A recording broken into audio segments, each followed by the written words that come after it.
two things that you drill in on to say, world, if you're listening and the goal is to build capacity, I would suggest we do A and B. Like, what are those one or two things? Yeah.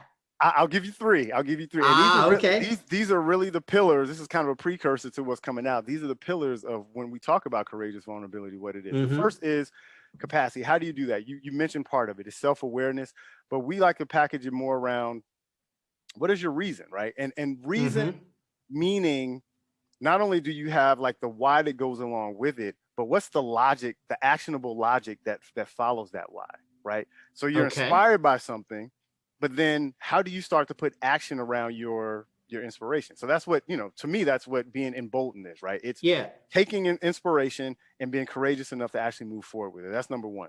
The second part of it is really understanding that I would argue that it's impossible for us to see beyond the horizon of our own experiences. And so the second part of that is variety, right? How do you start to expand and build variety where you are experiencing people, places, and things that are different than what you actually know? That becomes the glue of the third part, which is really understanding that relationships are the currency of life.